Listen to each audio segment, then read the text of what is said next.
Bienvenidos a Renuevo. Y me encanta que el lema esté aquí tan claro: adorar, crecer y servir, porque eso es lo que queremos vivir, no solo aprender.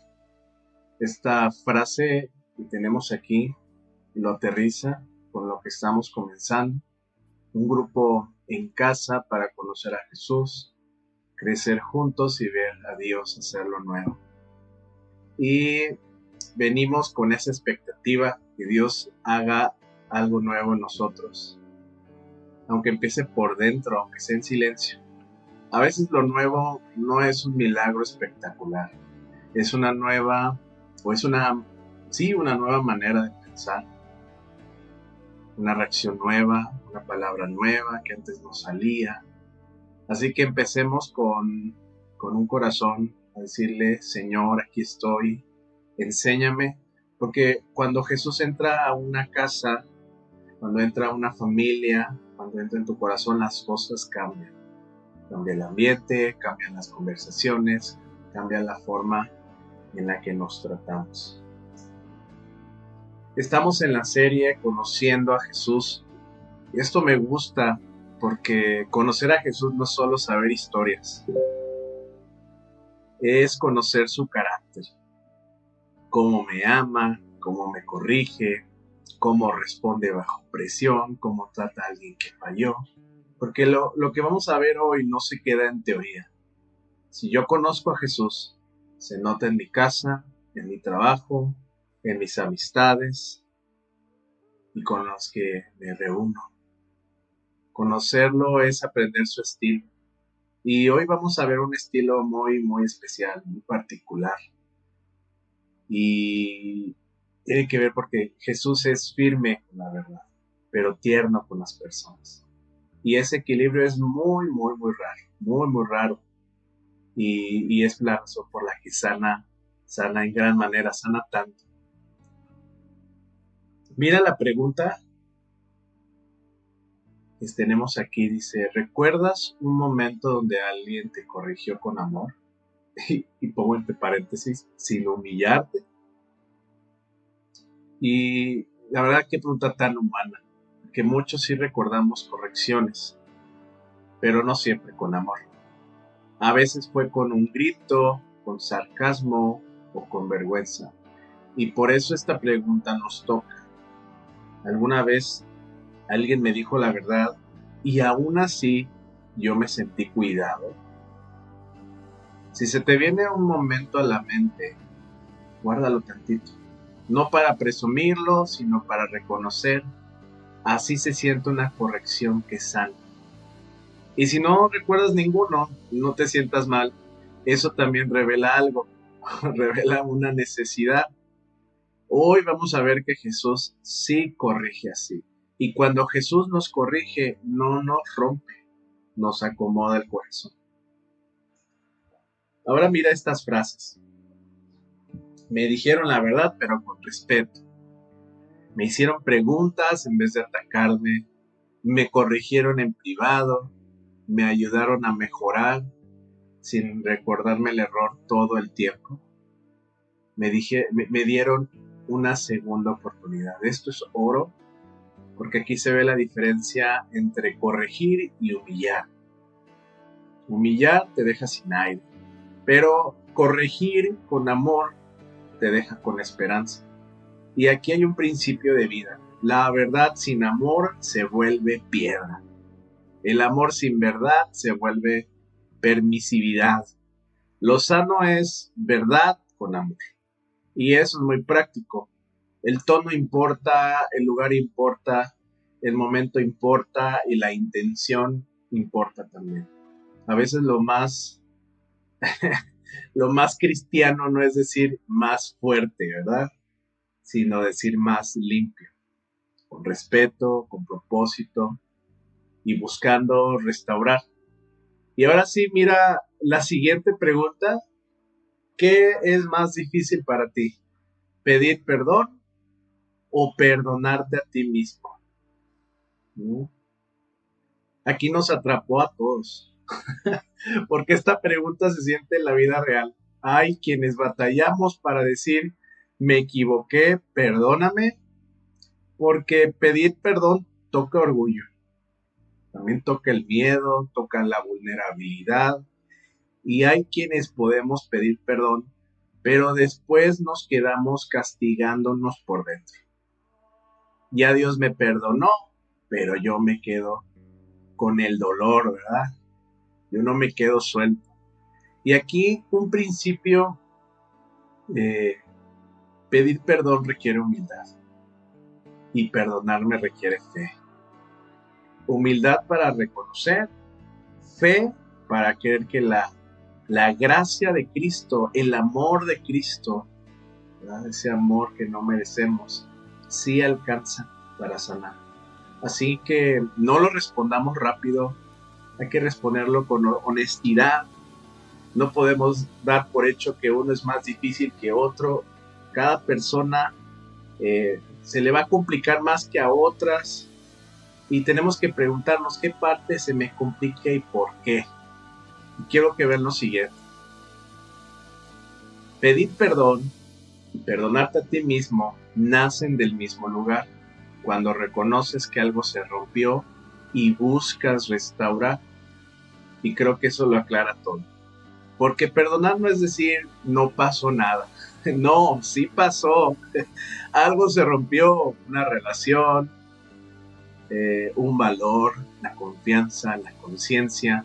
Y la restauración es más, hay que tomarlo en serio, vamos a decirlo así. En un sentido práctico, la restauración siempre tiene dos lados, responsabilidad y esperanza. ¿Por qué responsabilidad? Porque tenemos que pensar en esto. Sí fallé, sí dañé y sí necesito cambiar. Y del lado de la esperanza, porque no me quiero quedar en ruinas y Dios quiere reconstruir. Esa mezcla es la que vamos a ver en la sesión del día de hoy. Jesús no minimiza el pecado, pero tampoco destruye a la persona. Jesús la restaura. Ahora, cuando hablamos sobre a algunos les hace más difícil una o la otra, hay un psicólogo que tiene una forma de, digámoslo así, poner a las personas en unos temperamentos y la mezcla en ellos. En este caso, el melancólico, el flemático, podría ser para nosotros el introvertido, ¿no? Una persona con alto sentido de la moral, autoanálisis, estándares elevados. Y quiero que veas esta frase, me es más fácil pedir perdón, pero me cuesta perdonarme. Es real, porque cuando uno tiene estándares altos, cuando falla, cuando empieza a rumiar, ¿verdad? A analizar, a reflexionar, le das vueltas. Te sientes insuficiente, te da vergüenza, y aquí va un principio muy importante. Dios no quiere que vivamos pagando una deuda que Cristo ya pagó.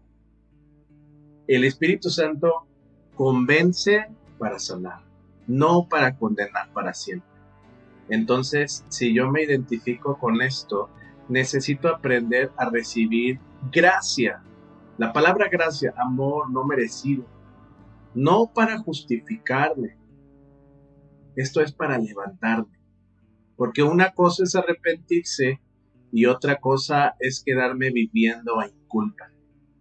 Y Jesús nos va a mostrar cómo se ve una palabra que limpia y da futuro. Por el otro lado,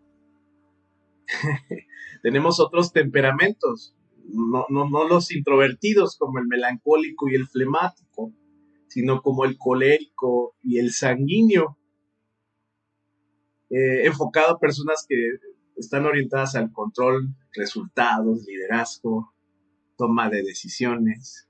Están tal vez, ¿verdad? Esto es estadística nada más. Pero probablemente tú dices, me es más fácil perdonarme. Pero híjole, cómo me cuesta pedir perdón. También es muy real. Porque pedir perdón se puede sentir como perder autoridad. Pero aquí va un principio también que cambia la vida, y es que la verdadera autoridad no se sostiene con orgullo, se sostiene con integridad. El liderazgo sano sabe decir: me equivoqué. Eso no te hace menos, lo que hace es que te hace ser más confiable, de hecho. Y otra cosa es que aquí en este ejemplo el colérico puede pasar la página rápido, pero Jesús nos enseña que pedir perdón no es drama, es valentía, es humildad, vulnerabilidad, y cuando un líder aprende eso, cuando una autoridad aprende eso, en la casa se respira, en el equipo hay confianza y bueno, nosotros sabemos. Quiero irme más adelante.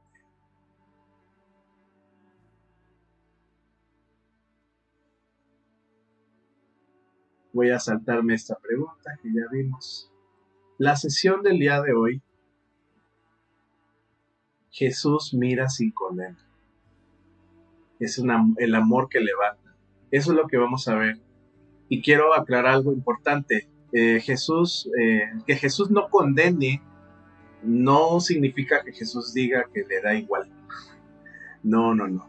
Significa que Jesús no te reduce en tu peor momento. Jesús no te reduce en tu peor momento. La condena te aplasta y te deja sin salida. Y Jesús te mira y te da una salida. Y eso lo cambia totalmente. Cambia el cómo me veo yo, cambia cómo trato a otros y cambia cómo corrijo mi casa, ¿verdad? Porque si Jesús me trató con amor, con ese amor que levanta, ¿cómo no voy a aprender yo a tratar así? Hoy vamos a ver un amor que no excusa, pero sí restaura. Un amor que dice la verdad, pero con manos de médico, ¿verdad? No con piedras. Entonces, todo comienza aquí, en el Evangelio de Juan, capítulo 8, versículo 1. Y dice: y Jesús se fue al monte de los olivos, versículo 2, y por la mañana volvió al templo, y todo el pueblo vino a él, y sentado él, les enseñaba. Esta palabra lo que nos está enseñando es que Jesús está en modo como formación, está sembrando la palabra, está dando dirección, y no es un Jesús que vive reaccionando, sino que vive con un propósito. La vida puede ser que lo quiera interrumpir, y a veces eso nos pasa. Tú tienes la intención de estar en un momento de paz y llega alguien y te provoca. Tú vienes bien y llega alguien con un problema. Y lo que vamos a ver es que alguien interrumpió a Jesús, y Jesús no pierde el corazón. Digo, hay mucho que aprender de eso. Él no se acelera, no se deja manipular, y cuando llega la escena dura, Jesús va a mostrar algo precioso, ¿verdad?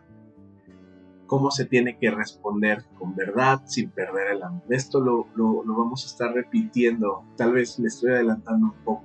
Dice Juan capítulo 8, versículo 3.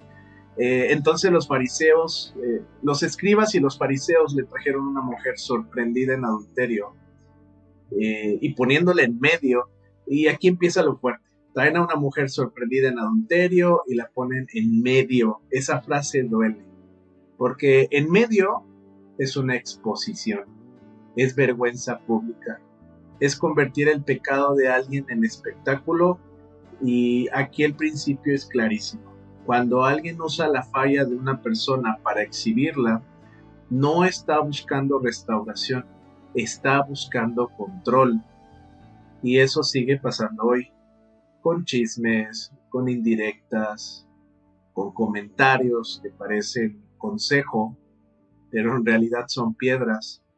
Y Jesús va a cortar con eso, porque el reino de Dios no trabaja con espectáculo, trabaja con restauración. Y fíjate, Jesús no ignora lo que pasó, pero tampoco se suma a la humillación. El siguiente versículo dice que le dijeron, una vez que ponen a la mujer en medio, le dijeron: maestro, esta mujer ha sido sorprendida en el mismo acto de adulterio. Y estoy pensando que las etiquetas congelan, ¿sí? ¿Tú cómo te sentirías?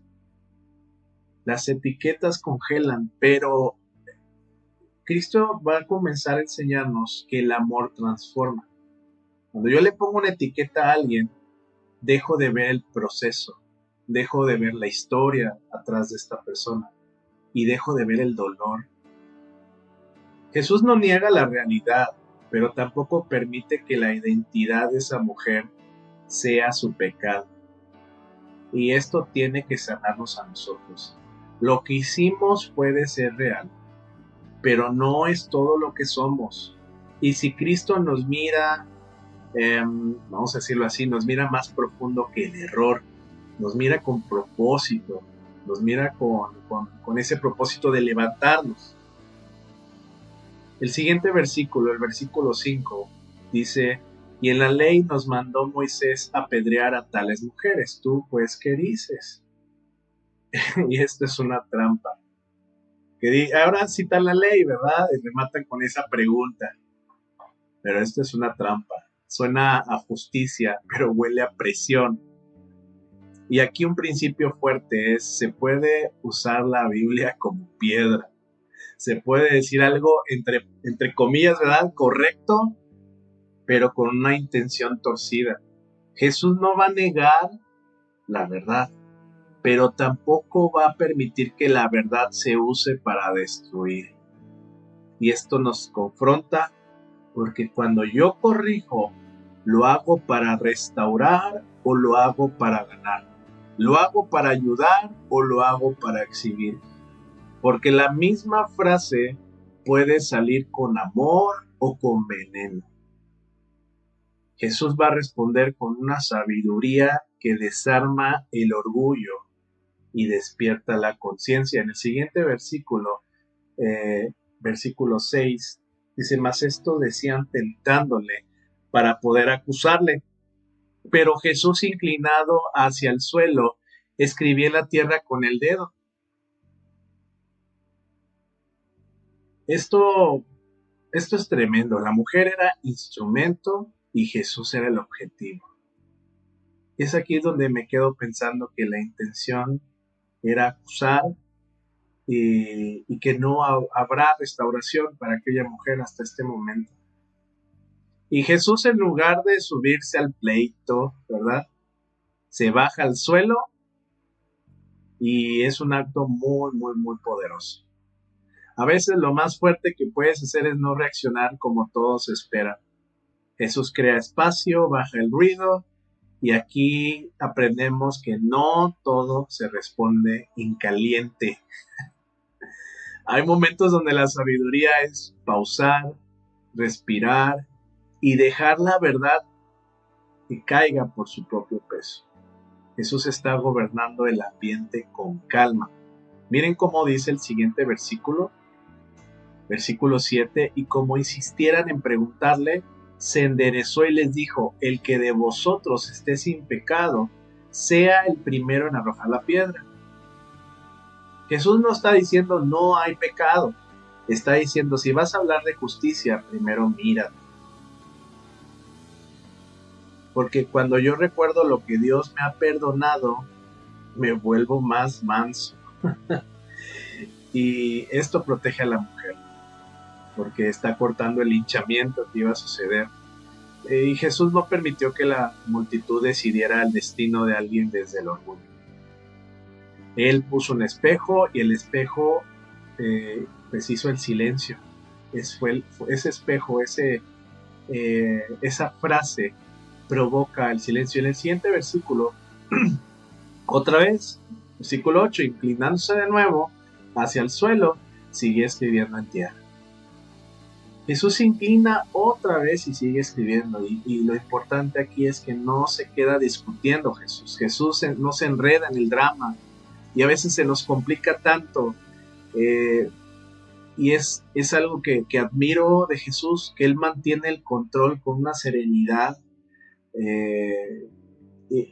Yo creo que tiene que enseñarnos esto algo, ¿no? El silencio también es una herramienta de amor.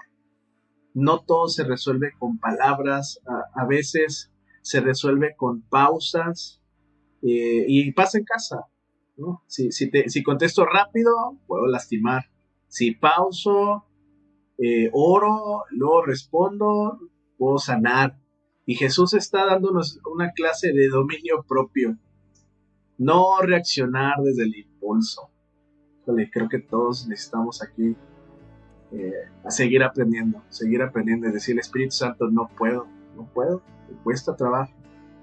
Tenemos que responder desde el corazón del Padre. Y mientras Jesús escribe, imagínate lo que ocurre por dentro de los acusadores. Ya no tienen a quién culpar afuera. Ahora la conciencia les habla por dentro. Miren cómo dice el versículo 9. Para ellos, al oír esto, y miren, acusados por su conciencia, salían uno a uno, comenzando desde los más viejos hasta los postreros, y quedó solo Jesús y la mujer que estaba en medio. Aquí nos dice que se fueron uno por uno, y acusados por su conciencia, y esto es lo que va a hacer la presencia de Jesús. No solo confronta el pecado, confronta el orgullo. Los mayores se van primero, quizás porque han vivido más y saben más de sí mismos. La madurez no se presume con pureza. La madurez reconoce necesidad.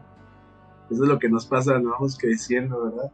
Y mira lo que Jesús logra sin gritar, sin pelear, sin humillar a nadie. Desactiva la violencia y deja a la mujer a salvo. Esto es autoridad real. Y esto nos enseña que cuando Cristo gobierna un conflicto, el conflicto pierde su poder. La gente puede irse con la conciencia despierta y la persona herida puede quedarse con la dignidad que había perdido, la que perdió en ese momento por la vergüenza, por el miedo, por el me descubrieron. Y en el versículo 10 dice que se enderezó Jesús y no viendo a nadie sino a la mujer, le dijo, mujer, ¿dónde están los que te acusaban? ¿Ninguno te condenó? Y estas preguntas no son para humillarla, son para devolverle la voz, para devolverle la humanidad, para escuchar lo que tenía que decir. Le dio, vean, todo el escenario ahí. La restauración empieza cuando una persona deja de ser el espectáculo y vuelve a ser persona. Y aquí Jesús le está diciendo, ya no estás bajo el control de esa multitud. Y esto sana mucho, porque la condena siempre habla en plural. Todos te ven así. Eso habla en singular. Yo te veo a ti. Y en la práctica, esto lo que nos debe de enseñar, ¿sí? Esto nos enseña cómo hablar con alguien que falló, con preguntas que abren camino, no con frases que cierran la puerta. En el versículo 11, ella dijo, ninguno, Señor, está respondiendo. Entonces Jesús le dijo, ni yo te condeno, vete y no peques más. Y aquí está el equilibrio perfecto. Amor y dirección. Gracia y dirección. No te condeno. Quita la soga del cuello. Esa frase es así. El no peques más le da un rumbo para no volver a la cárcel. Aquí la gracia no es permiso para seguir igual. Ese amor de Cristo es un amor que transforma. Es el poder para empezar de nuevo. ¿Sí? Y aquí se amarran las dos preguntas que vimos al inicio, que Jesús corrige con amor sin humillar. Y Jesús nos enseña a pedir perdón y a perdonarnos desde un corazón que busca ser restaurado. Y si hoy tú y yo estamos cargando culpa, Jesús no nos aplasta, Él nos levanta. Y si tú y yo estamos tentados a tirar piedras, Jesús nos baja el orgullo y nos llama a restaurar. Ahora vamos a hacer un repaso de todo esto que estamos viendo. Esta historia de Juan 8 no es un chisme, es un espejo. Aquí vimos tres cosas. Una multitud lista para señalar, una mujer puesta en medio y Jesús respondiendo con una mezcla que sana, verdad y misericordia. Y antes de avanzar, recordemos esto.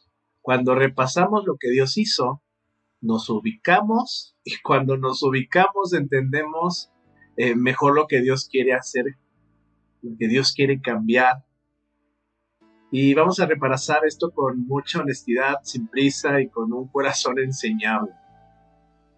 Ahora dice, ¿qué dice? Y son dos escrituras, están abreviadas, Levítico capítulo 20, versículo 10 y Deuteronomio 22. ¿Y qué faltó en la historia?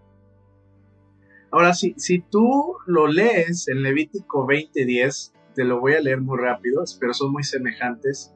Dice, en esta versión, tú puedes leerla en la versión que gustes, dice, si un hombre cometiera adulterio con la mujer de su prójimo, el adúltero y la adúltera indefectiblemente serán muertos. Qué fuerte, ¿no?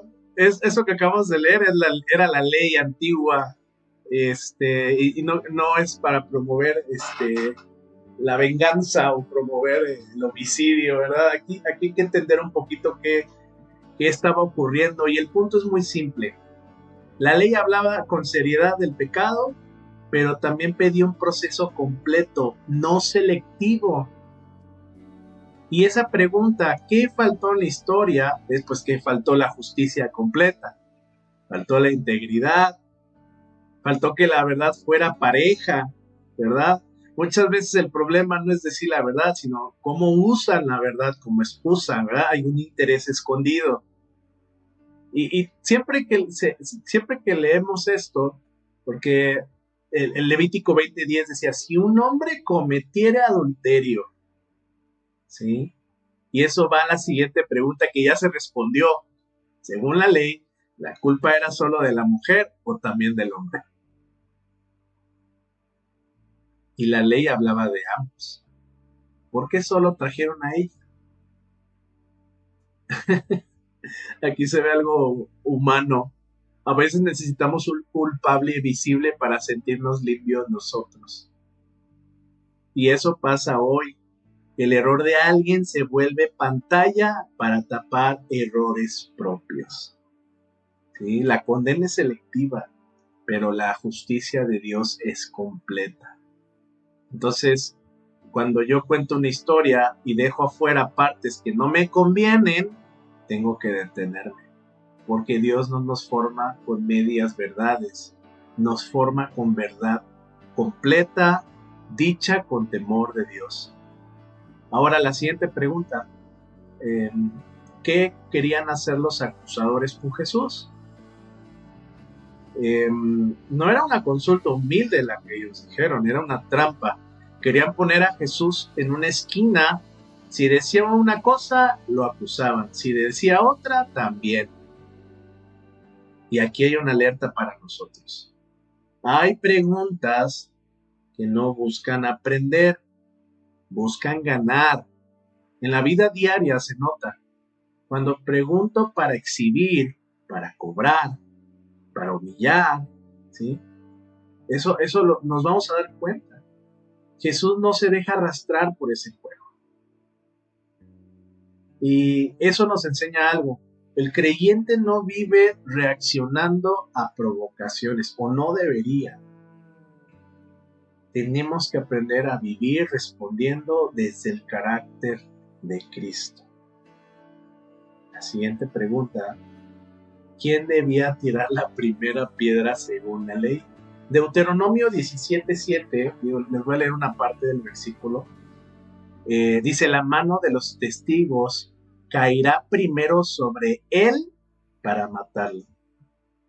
Esto es muy fuerte. Los testigos tenían la responsabilidad. Se supone que no era linchamiento. Era un asunto muy serio con consecuencias. ¿Qué nos enseña? que la acusación no se tiene que tomar a la ligera. Quien acusa carga un peso delante de Dios, es lo que está diciendo. Y hoy nuestras piedras también tienen peso. Las palabras, las publicaciones, las de Facebook, las anónimas, los rumores, los screenshots, los pantallazos, las capturas de pantalla. Si hoy voy a hablar, debo hacerlo con temor de Dios, no con emoción. Jesús está mostrando que el problema no era solo el pecado de la mujer, también el corazón acusador de ellos. Y bueno, si seguimos analizando la historia, si seguimos repasándola, ¿qué te llama la atención al final? ¿Quién se va primero? A mí me impacta que se va uno por uno y comienzan por los mayores. ¿Qué nos dice esto? Que la conciencia despertó, que el orgullo bajó. El que ha vivido más normalmente sabe más de sus propias luchas. Y lo habíamos dicho, la madurez no presume pureza, reconoce necesidad. Y eso nos pasa cuando vamos creciendo. Aquí aprendemos algo práctico. Cuando Cristo habla, se nos caen las piedras de la mano. Ojalá que en nuestra casa, en nuestra comunidad pase esto. Menos ganas de acusar, vamos a ir aprendiendo, pero menos ganas de acusar y más ganas de arrepentirnos y más ganas de restaurar. Estamos en un proceso para aprender. Yo sé que a veces las heridas nos hacen hablar de más, pero en este proceso Dios nos está enseñando ese amor que nos ha levantado, nos está dando un mensaje a todos nosotros. Y esta pregunta, ¿Jesús la condena o la restaura? ¿La excusa o la llama a cambiar? Y yo creo que tal vez todo, ¿verdad? Mira qué hermoso, aquí Jesús no la aplasta, pero tampoco le dice no pasa nada. Jesús la restaura y la llama a cambiar. Esto es el Evangelio. Gracia que levanta y verdad que guía. Y aquí un principio que nos salva de extremos no es condena o permisividad, es restauración con dirección. Si yo estoy fallando, esto me da esperanza. Puedo levantarme. Y si yo estoy corrigiendo a alguien, esto me da un modelo. Puedo decir la verdad sin humillar. Jesús no expuso el pecado, pero sí rescata a la persona. Ahora, si nos ponemos en los zapatos, ¿verdad?, de los fariseos, de los escribas, de los expertos de la ley, aquí no venimos a sentirnos mejores que ellos. Venimos a reconocer semillas que también pueden vivir en nosotros. El gusto por tener la razón, el deseo de controlar, el impulso de señalar para no ser señalados. Esto es madurez. Dejar que Dios nos muestre lo que no se ve por fuera. Y si hoy el Señor incomoda un poquito, bendita incomodidad, porque es Dios limpiando el corazón. Es Dios limpiando antes de que nuestras manos agarren las piedras. Y si tú fueras ellos, ¿qué estarías buscando realmente? ¿Justicia o control? No sé si tú conoces este instrumento, el boomerang. Yo casi no aprendí a lanzarlo, ¿verdad? Pero se supone que cuando tú lo lanzas se te regresa. Y tiene que ver con lo que vamos a estar leyendo en los zapatos de los acusadores. Este boomerang dice juicio injusto y es una imagen perfecta. El juicio injusto siempre regresa, siempre regresa. Regresa a la conciencia, regresa al corazón, regresa en forma de dureza. Cuando yo acostumbro a señalar, mi corazón se enfría. Y lo peor es que puedo volverme religioso por fuera, pero sin misericordia adentro. Y esto es algo que tenemos que recordar. El juicio sin amor no purifica, contamina. Por eso Jesús frena las palabras, frena las piedras, no solo por la mujer, también por los acusadores, porque el que vive acusando termina preso de su propio veneno. Entonces, Mateo 7:3 dice, ¿y por qué miras la paja que está en el ojo de tu hermano y no echas de ver la viga que está en tu propio ojo? ¿No? Jesús no nos está diciendo nunca corrijas, nos está diciendo corrige desde la humildad, porque es bien fácil ver el detalle ajeno y no ver el patrón propio, la viga, ¿verdad? Jesús nos está diciendo, antes de corregir, pregúntate, ¿vengo a restaurar o vengo a desahogarme? Y si hay viga en mí, primero la trato con Dios, ¿no crees? Eso va a hacer que cambie en nosotros el tono, que cambie la intención, cambie la conversación, y la corrección sana no nace de superioridad, nace de compasión, nace desde la verdad. Santiago, capítulo 4, versículo 12, dice, uno solo es el dador de la ley, que puede salvar y perder, pero tú, ¿quién eres para que juzgues a otro? Y este versículo nos baja del trono a todos. Uno solo puede salvar y perder. Y esto debe de que liberarnos, porque cuando yo me creo juez, me vuelvo duro. Cuando recuerdo que no soy juez, me vuelvo un amigo, un hermano. Y algo que he tenido en mente pues, últimamente es, yo no soy el veredicto final de nadie. Si puedo hablar verdad, si puedo poner límites, si puedo confrontar con amor, pero sin juzgar a Dios, sin juzgar a ser Dios. Yo creo que hay cosas que no me tocan, hay condenas que no me corresponden. A mí me toca amar, a mí me toca decir la verdad y dejar a Dios hacer lo que Dios solo puede hacer. Y dejar a Dios hacer lo que Dios solo puede hacer.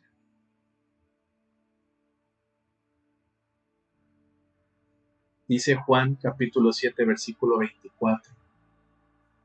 No juzguéis según las apariencias, ¿sí? Sino con justo juicio. Yo creo que la prisa por juzgar casi siempre es la hija del orgullo o del miedo. El juicio justo escucha, pregunta, ora, verifica, ¿sí? ¿Cuántas veces te llega un juicio porque una persona tal vez no preguntó, no escuchó, no oró, no verificó y no cuidó el corazón? Si yo no sé la historia completa, no tendría por qué dar una sentencia. Y si sé algo, aún así tengo que recordar que la meta es restaurar, no exhibir. Jesús nos enseña a detener el impulso y a escoger la sabiduría. Esta pregunta, cuando la exponen en público, ¿qué están cuidando? ¿Su imagen? ¿Su poder? ¿O esconden su propia culpa? Y hay quien puede decir, pues todas las anteriores, ¿no? Exponer en público casi nunca es para sanar, casi siempre es para controlar la narrativa. Que todos vean para que yo quede bien, que todos sepan para que yo siga teniendo el poder, y a veces es peor.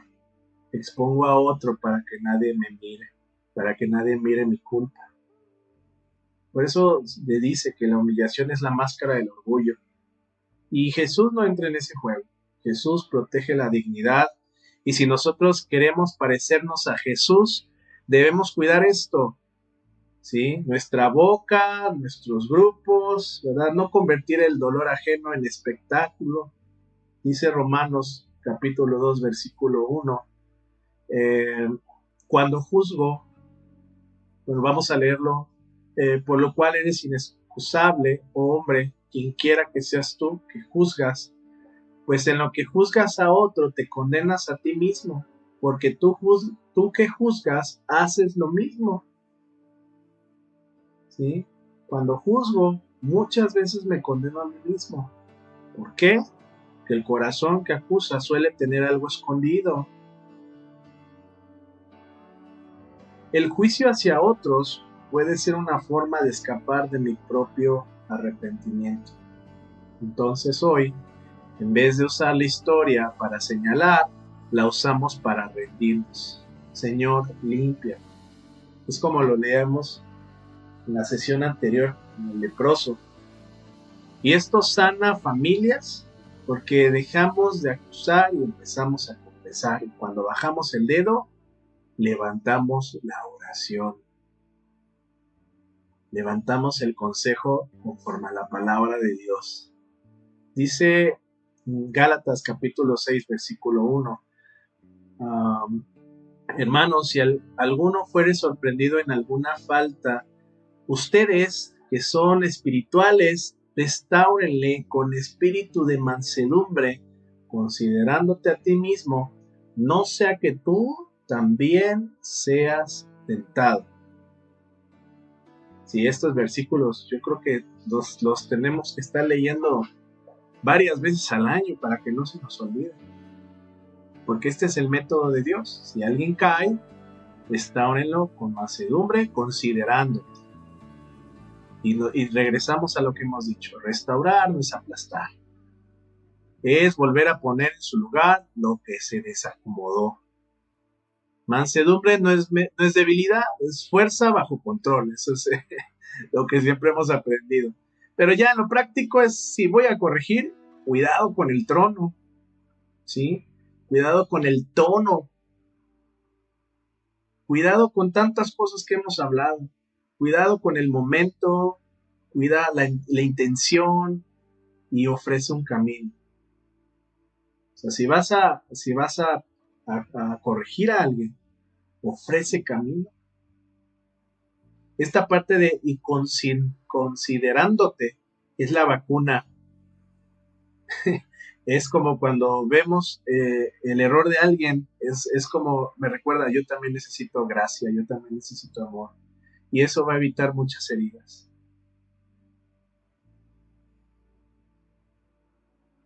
Y pensar en esta pregunta, ¿cuáles son nuestras piedras para controlar, lastimar, la culpa? Aquí básicamente la pregunta es, ¿cuáles son las piedras del día de hoy? ¿Cuáles son las piedras? Porque quizá no traemos piedras literal, pero tenemos palabras, traemos sarcasmo, traemos etiquetas, así es él, así es ella, traemos silencio de castigo, traemos chisme disfrazado de preocupación. Y aquí el principio es este: las piedras modernas también lastiman y también matan la confianza. Si mi verdad lastima más de lo que restaura, no estoy hablando como Cristo. Y Jesús nos hace una invitación, nos hace la invitación de revisar qué tenemos en la mano antes de soltarlo. Y precisamente es lo que dice aquí en Santiago capítulo 1, versículo 26. Si alguno se cree religioso entre nosotros y no refrena su lengua, sino que engaña su corazón, la religión de tal es vana. Muchos podrán estar de acuerdo con esto, ¿no? La madurez espiritual, si así lo quieren ver, se nota en la lengua. La lengua revela lo que hay en el corazón. Si hay orgullo se nota, si hay enojo se nota, si hay misericordia se nota. Entonces, antes de hablar de alguien, hay que preguntarnos, ¿no? ¿Esto edifica, esto ayuda, esto cuida la dignidad? Si no, pues yo creo que nuestra mejor opción podría ser mejor callar y orar, porque Jesús supo callar para salvar. Ahora vámonos a los zapatos de la mujer, las chanclas de la mujer. Ya olvidéndonos un poquito del lado del acusador, que probablemente hay semillitas dentro de nosotros que tenemos que poner delante de Dios. De este lado ahora, yo creo que tenemos que entrar con respeto, sin el morbo, porque esta escena representa la vergüenza, representa el miedo, la exposición. Muchos de nosotros conocemos esa sensación, que cuando fallas y sientes que todos te ven, cuando piensas, ya se acabó para mí.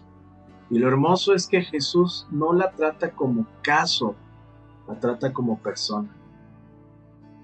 Y yo quiero decirte que Dios no te define por tu peor momento. Así que miremos esta parte con un corazón humilde, tierno, porque aquí Dios sana a los quebrantados. Y comenzamos con esta pregunta: si tú fueras ella, ¿qué sentirías? Si tú fueras ella, yo creo que si fuera ella, no sé, yo creo que sentiremos mucha vergüenza, mucho miedo, ganas de desaparecer, confusión.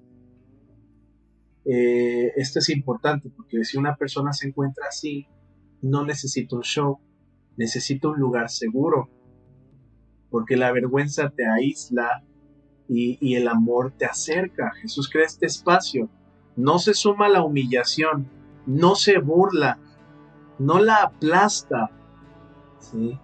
Entonces, si alguien se siente así, en medio de algo, así como ella la pusieron en medio, recuerda, Jesús no vino a exhibirte, vino a rescatarte. Efesios capítulo 6, versículo 12. Porque nuestra lucha no es contra seres humanos, sino contra poderes, contra autoridades, contra potestades que dominan este mundo de tinieblas, contra fuerzas espirituales malignas en las regiones celestes. Cuando nosotros nos ponemos en el lugar de la víctima, un principio que tenemos que recordar es que nuestra pelea no es contra el que nos hizo daño. Por eso ahí dice, nuestra lucha no es contra seres humanos. Esto significa que aun cuando alguien me lastime, yo no me convierto, yo no convierto a esa persona en mi enemigo final. Aquí en Juan 8, en el Evangelio de Juan, capítulo 8, la mujer estaba atrapada en una guerra de orgullo, de control, de acusación, y créanme que el enemigo disfruta eso. Porque cuando peleamos contra personas, perdemos. Cuando peleamos por restauración, ganamos. Es algo que he aprendido estos años. Cuando peleas contra personas, pierdes. Pero cuando peleas por una restauración, por estar bien, es cuando se gana. Y es lo que tenemos que aprender. Nuestra meta no es vencer al otro, no es ganar las discusiones, es vencer al pecado, la mentira, la condena, con la verdad de Cristo. Salmos capítulo 34, versículo 18. Cercano está el Señor para salvar a los que tienen roto el corazón y el espíritu. Cercano está el Señor. Esta es la medicina para el corazón roto. Porque cuando uno cae, seguro ha de pensar, Dios se alejó. Pero la Biblia dice lo contrario. Dios se acerca. Estás a tiempo, estamos a tiempo. Dios se acerca para salvar. Dios no se asusta de tu quebranto. Él trabaja con lo roto. Él trabaja con lo cansado, con lo arrepentido. Y aquí hay un paso crítico. En vez de correr y esconderte, acércate. En vez de aparentar, confiesa. Ahí en lo privado, ahí donde estás, si te da pena, vergüenza, a Cristo no. Esto no se asusta. En vez de castigarte, recibe ese amor.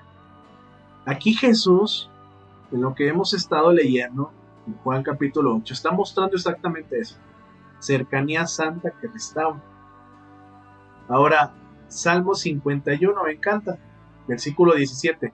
Los sacrificios que tú quieres son el espíritu quebrantado. Tú, Dios mío, no desprecias al corazón contrito y humillado. Dios no desprecia el corazón contrito y humillado. Eso significa que a Dios no le impresiona nuestra máscara, le conmueve la necesidad y la sinceridad tenemos nosotros. Así que hay que anotar, Dios puede trabajar con la humildad, pero la soberbia lo bloquea todo. Por eso, si hoy algo nos confronta, lo mejor que podemos hacer no es justificarnos ni culpar a otros, es rendirnos.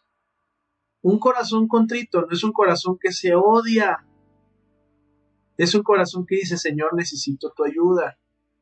Y ese es el corazón que Jesús levanta. Creo que nunca sabremos qué estaba en la mente de esa mujer, pero lo que sí sabemos es lo que hizo Jesús, y eso debe de ser suficiente. Quiero avanzar para no tardarme. Algo sucede cuando nosotros fuimos la víctima y luego decidimos ser los acusadores. Es durísimo, durísimo. Partimos de que fuimos heridos y después herimos. Fuimos expuestos y luego exponemos. Fuimos juzgados y ahora juzgamos. El dolor no sanado se vuelve dureza. Pero la buena noticia es que Jesús rompe ciclos. Él no solo te perdona, Él nos reeduca, reeduca el corazón. Por más cosas feas que hayas pasado, terribles, lamentables, Cristo es la respuesta. Si traemos historia, pues tráesela a Cristo, para que no repitamos, para que no pasemos el veneno a otros. Por eso, ahí vas a ver el nombre, ¿verdad?, que nos identifica por ahora. Renuevo significa eso, Dios rehaciendo nuestra historia, Dios rehaciendo nuestra manera de reaccionar para no vivir devolviendo lo que nos hicieron. Mateo 18, seguimos hablando de esto, Mateo 18, capítulo 18, versículo 32. Entonces, llamándole su señor, le dijo, siervo malvado, toda aquella deuda te perdoné, porque me rogaste. ¿No debías tú también tener misericordia de tu consiervo como yo tuve misericordia de ti? Pueden leer todo el pasaje. Yo aquí me estoy enfocando en unos versículos, pero aquí claramente entendemos que el siervo le fue perdonada una deuda y él no perdonó la deuda de alguien más. Y yo estoy pensando que quien entiende cuánto fue perdonado deja de disfrutar el castigo ajeno. Quien entiende cuánto fue perdonado deja de disfrutar el castigo ajeno, deja de disfrutar la venganza. Y esto es muy práctico. Si yo estoy duro con alguien, necesito volver a recordar mi deuda y la cruz. No es que el pecado no importe, es que el evangelio es más grande que nuestra sed de venganza, nuestra sed de castigo. Y cuando eso entra, cambia el ambiente de la casa. Ya no somos tribunal, somos familia en progreso, en proceso. Dice Juan capítulo 13, versículo 34, un mandamiento nuevo les doy, que se amen unos a los otros, así como yo los he amado. Ámense también ustedes unos a otros. Versículo 35. En esto conocerán todos que ustedes son mis discípulos, si se aman unos a otros. Si se aman unos a otros. Jesús no nos pide un amor cualquiera. Dice, como yo los he amado. Un amor que rescata. Sí, a la luz de lo que hemos estado leyendo. Un amor que no te deja solo. Un amor que te corrige con humildad. Y eso es un estándar alto. Pero ese es el camino de vida. Ser discípulo de Jesús se nota en el trato, no en el discurso. ¿Cómo ama a Jesús? Con verdad, con paciencia, con dignidad, con firmeza, con misericordia. Entonces, cuando corregimos, o cuando tú estés en un momento donde viste el error y vas a corregir a alguien, ya sea tu hijo o en tu matrimonio, cuando hables, cuando pongas límites, es porque lo estamos haciendo desde el amor. Y este versículo nos dice algo. El mundo reconoce a Jesús cuando ve a un pueblo, cuando ve a su iglesia, cuando ven a los que han creído en Él, que se ama de verdad. No que se tolera, que se ama. ¿Sí? Ahora quisiera ponerme en los zapatos de Jesús. El enfoque más importante. Porque al final la meta no es solo entender a los acusadores o que sintamos compasión por la mujer. La meta es aprender el corazón de Cristo. Y Jesús aquí muestra algo maravilloso. Es sereno bajo presión y firme sin violencia. Es sabio sin espectáculo y misericordio sin permisividad. Si nos parecemos a Jesús, nuestras casas, nuestros hogares, nuestra familia, nuestro matrimonio empieza a sanar. Así que si miramos a Jesús con atención, no solo para admirarlo de lejos, sino para decir, Señor, enséñame a reaccionar como tú reaccionas cuando me presionan. Y esta pregunta, híjole, ¿qué te dice el silencio de Jesús? Algunos han de pensar como, dale Jesús, responde, por favor, porque normalmente levantamos nuestra voz cuando estamos en problemas, pero déjame decirte que el silencio de Jesús es poderoso, porque Jesús no respondió desde el impulso. A veces el silencio es la forma de no alimentar un fuego, es la forma de dar espacio para que la conciencia hable. O sea, no todo se responde al momento. A mí me cuesta mucho trabajo. Si pensamos, por ejemplo, en el matrimonio, o en un pleito, en un chat, en un conflicto, pausar puede salvarte de herir. El silencio de Jesús no es indiferencia, es un dominio propio, es fuerza controlada. Y ese dominio propio también es un milagro, cuando el Espíritu Santo gobierna nuestra lengua y nuestra reacción. Estamos viendo que Dios está obrando en mi vida. Dice Lucas 8:23, y mientras navegaban, él se durmió. Es como si se quedara en silencio, como con la mujer, ¿verdad? De Juan 8, dice, entonces se desató una tormenta sobre el lago, de modo que la barca comenzó a inundarse y corrían gran peligro. Jesús dormía mientras la tormenta crecía. Eso, mira, eso no significa que a Jesús no le importara. Significaba que su paz no dependía del clima. Muchos de nosotros vivimos inquietos porque queremos controlarlo todo y cuando no se puede nos desesperamos. Pero Jesús nos enseña otra forma de vida. Descansen en el Padre, descansen en mí, dice Jesús.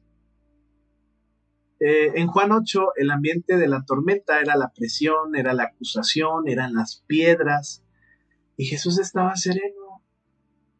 Yo creo que yo estaría bien asustado si veo que alguien lo van a linchar y ahí estoy yo. Pues tal vez no sabría qué hacer, pero Jesús sí sabe. Y ese es el tipo de corazón que Dios quiere formar en nosotros. La siguiente parte del versículo dice, Lucas 8:24, los discípulos fueron a despertarlo. Maestro, maestro, nos vamos a ahogar, gritaron.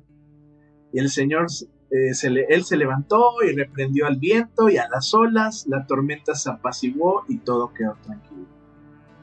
Y los discípulos gritan, Jesús se levanta y habla con autoridad. Jesús actúa a tiempo, no por pánico, sino por propósito. Y yo creo yo quiero que el Señor haga esto con nosotros. Sí, que Él reprenda la tormenta interior, el orgullo, la ira, esa necesidad de tener la razón. Así como Jesús lo hizo en ese momento, no te atreverías, Señor, calma mi tempestad, mi tormenta, mi temperamento, mi forma de ser, mi mala forma de ser, mi mal carácter. Yo creo que Él tiene la autoridad, yo creo que el Espíritu Santo está haciendo algo en nosotros. Y esta pregunta que vimos al inicio, ¿cómo se ve ahora el decir la verdad sin humillar? ¿A poco teníamos claro que ese camino era posible? Si bien ocurrió en nuestra vida, pero no tan frecuente, pero realmente esto lo hace Dios cada vez que leemos la Biblia. Porque decir la verdad es necesario, pero humillar destruye. Entonces, ¿cómo se ve? Pues se ve como Jesús. ¿Sí? Aquí se ve cómo Él habla con claridad, cómo cuida la dignidad. Pues sí habló firme, pero no la despreció. Habló directo, pero no quitó la esperanza. Y tienes que recordar algo.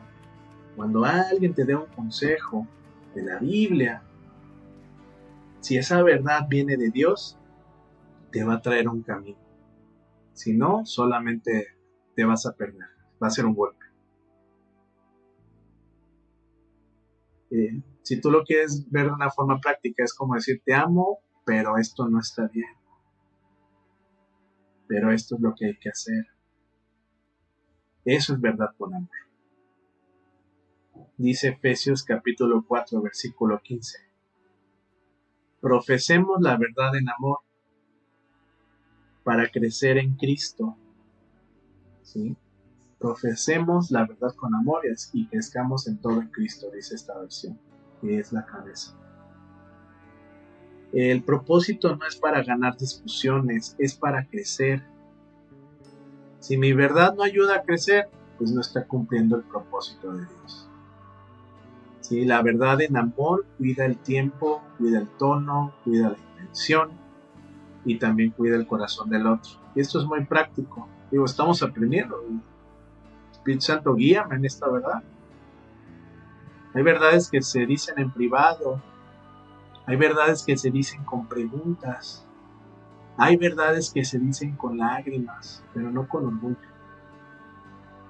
Y cuando lo hacemos así, Cristo se forma en nosotros y en la persona a la que le dices las verdades. Dice Gálatas, capítulo 6, versículo 2, sobrelleven los unos las cargas de los otros y cumplan así la ley de Cristo. Sobrelleven las cargas, sobrelleven las cargas. La ley de Cristo es amor y acción. Restaurar no es un regaño de 5 minutos, es acompañar un proceso. A veces la carga es culpa, a veces la carga es consecuencia, a veces es tentación o a veces es vergüenza. Y Cristo lo que dice es, no lo dejes solo, no lo dejes solo. En la práctica es orar juntos, caminar, poner límites sanos, rendir cuentas, buscar ayuda cuando se requiere. No solo un mensaje de WhatsApp, es estar presente. Y esto es lo que hace la iglesia, es lo que hace la familia y es lo que queremos aquí en Renuevo. Un lugar donde las cargas no se burlan, se cargan.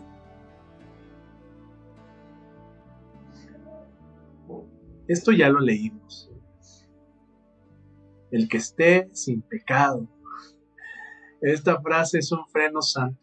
No elimina la verdad, elimina la soberbia. Antes de señalar, debo recordar que yo también necesito amor. Y el principio más importante es que Jesús no permite que la vergüenza sea el final de tu historia. Jesús no permite que la vergüenza sea el final de tu historia. Y quiero terminar con este versículo. Filipenses capítulo 1, versículo 6. Estoy convencido de esto. El que comenzó tan buena obra en ustedes la irá perfeccionando hasta el día de Cristo Jesús, hasta el día de Cristo Jesús. Esto es para salir con esperanza. Dios no empieza obras para abandonarlas, no es paracaidista. Si hoy Dios nos confrontó, es porque nos está formando. Si hoy Dios nos consoló, es porque nos está sanando. Dios trabaja por proceso, pero no va a fallar en su propósito. Así que pensemos por un momento en soltar las piedras, aprendamos a corregir con amor y veamos que Dios se acerca al quebrantado, se acerca a mí también. Y además que miramos a Jesús como el modelo de verdad con misericordia.